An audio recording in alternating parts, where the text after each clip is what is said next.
Hi everyone, I'm Ricky, and this is my realm of colour. Today we're going to be painting Space Marine with a sponge.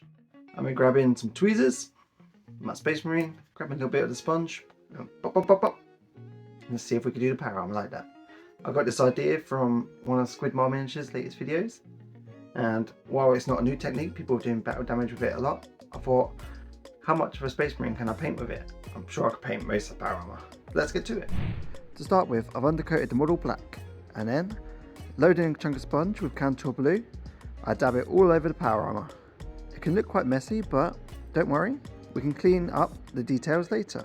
Just be careful with each coat that you're not drowning the model in paint, as once it dries, it will clog up a lot of detail. As with a brush or airbrush, you can build up each coat of paint gradually to create a solid colour.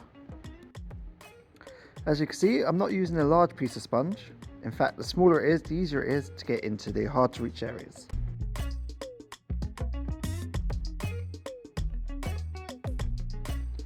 You may be asking by now, Ricky, why use a sponge? Well, honestly, why not? It's pretty fun to do, and it's just another way to put paint from the pots onto your miniatures. Here, I've just grabbed a smaller piece of sponge to get into those hard to reach areas. At the same time, I went over any bits where the base coat was a bit too thin.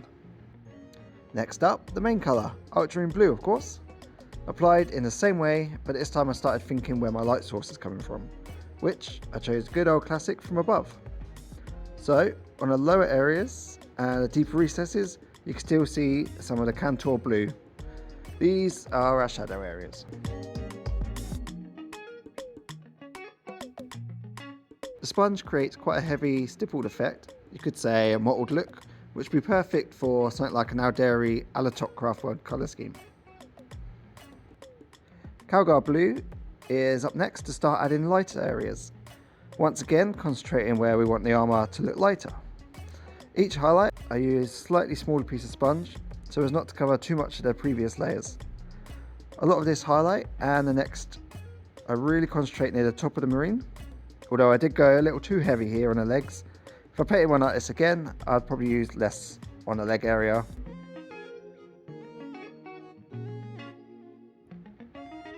For a final sponge highlight, I used Fenrisian Grey. This was applied as lightly as I could. That's to say, I only applied light pressure with the sponge.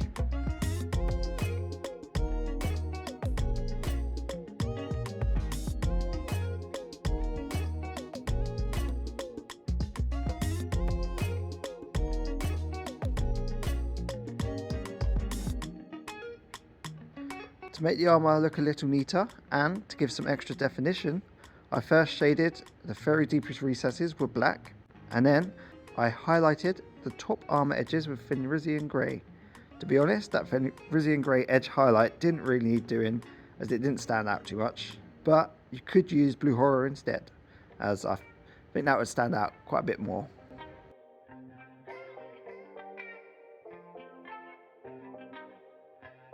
I'm now going to quickly paint up the details of the marine so you can see the armour with the rest of it painted. Now I've painted all the details, let's see how it turned out. With all the other details painted, I think the armour actually looks pretty decent. It doesn't look as messy now, and I've left the leather pouches Rhinox hide just to see if sponge painting would work on them. So, taking first Mornfang Brown, I sponged it on the same way as the armour, just a little bit more careful not to get on areas that were already finished.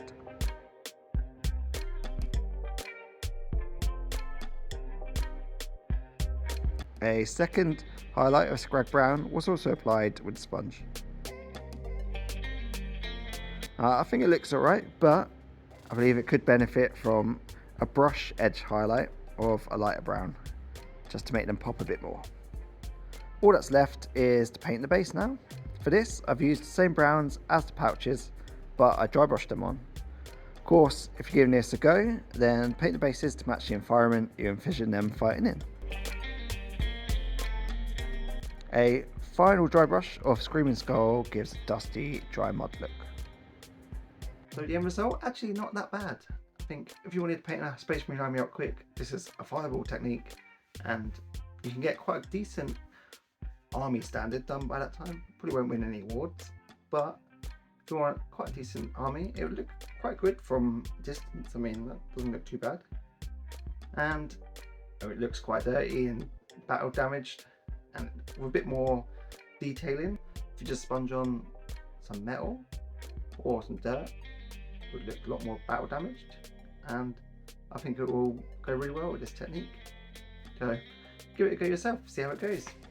And that's the end of this video. If you enjoyed it or if it's helpful, drop a like, subscribe if you want to see more videos of mine, and hopefully I can see you all next time. Bye everyone.